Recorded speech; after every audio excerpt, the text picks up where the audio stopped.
Jake Tapper became a correspondent for ABC News in 2003. He was the network's chief White House correspondent from 2009 to 2012, and just last month left to join CNN as chief Washington correspondent and anchor of an upcoming daily news show. Mr. Tapper's book, The Outpost, An Untold Story of American Valor, is about a 2009 battle in Afghanistan. Foreign Policy magazine has described it as perhaps the best Afghanistan book to date. Please welcome to the Savannah Book Festival, Jake Tapper.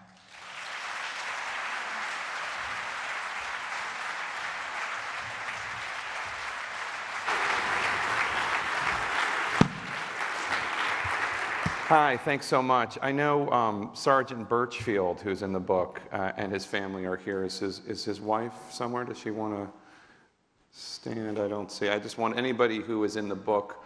Oh, is she over there? There she is. Hi. Right, I know. Sergeant Birchfield and his son are in the restroom, which I'm sure they'll appreciate me telling everybody. And also, I believe the family of Buddy Huey was planning on coming. I don't know if they're here. If they are, if they could just stand. Buddy Huey was an Oklahoma National Guardsman who was training Afghan soldiers and gave his life trying to save an Afghan soldier 6 years ago tomorrow. I don't know. They were planning on coming, but it was something of a drive, so maybe they're not here yet. But in any case, anybody who is here whose lives are chronicled in the book, or lives of loved ones are chronicled in the book. It always means so much to me when they do turn out and come to these events. So if any else are here, please come over and introduce yourself after the event. I'm not a likely person to have written a war book. I covered the Iraq War a little bit I did a few weeks in the ABC News Baghdad Bureau in 2005, right after our anchor, Bob Woodruff, was injured in an IED event in that country. But generally speaking, I've been one who covered Mickey, there's a seat up for you over here. I want to say thank you to my hosts, the Powers family, Mickey and his lovely wife, who've been wonderful to me.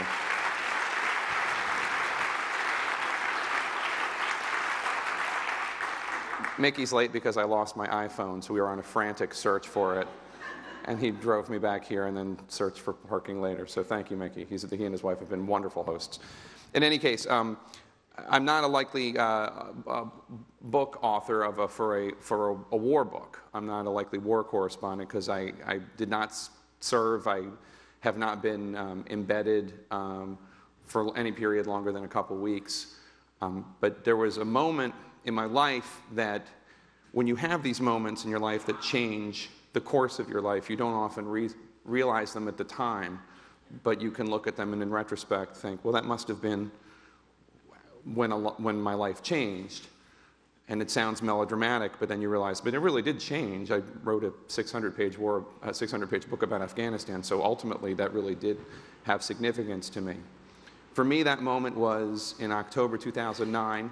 I was in the hospital at Sibley Hospital in Northwest Washington, D.C. with my wife and our newborn son, Jack, and our then two-year-old daughter, Alice. And I was holding Jack. He was a day or two old.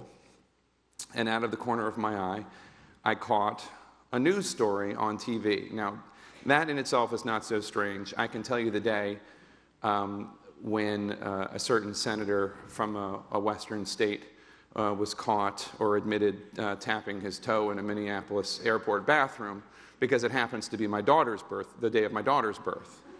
So I am one that even when events of significance are going on in my life, I'm kind of looking to see what else is going on in the news.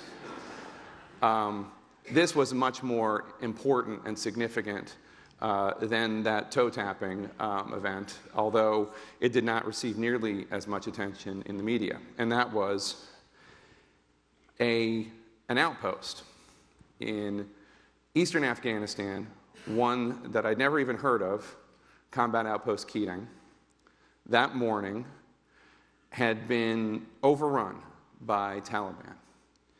And what media coverage, what there was of it, made clear that we knew was that this outpost was in what would later be called an indefensible position. It was at the bottom of 3 steep mountains, just 14 miles from the Pakistan border.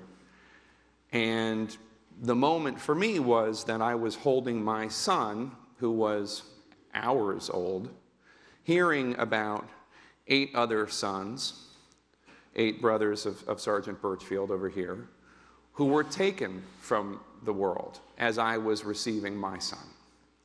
And there was something in that moment that just struck me, and I wanted to know more. I wanted to know more about who these 8 men were. I wanted to know more about the other 40-something men who were there who survived. I wanted to know what it's like to face such an intense firefight where you're overwhelmingly attacked. It was 53 U.S. troops facing up to 400 Taliban, all of whom had the high ground surrounding the camp.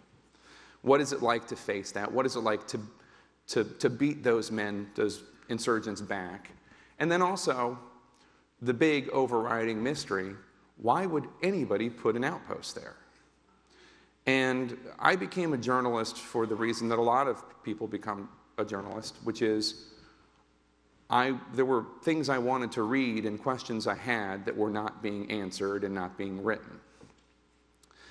And over the next few months, I waited for more information about Combat Outpost Keating, and I didn't really get it.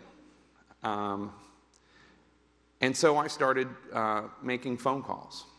I started asking people who were there, what had happened, and I started reading everything I could about Combat Outpost Keating, which was no longer. 2 days after it was attacked, the U.S. abandoned it and bombed it. And ultimately, I became convinced that the story of the battle, after having spoken to a number of men who fought there that day, that the story of the battle would be a really important story to tell.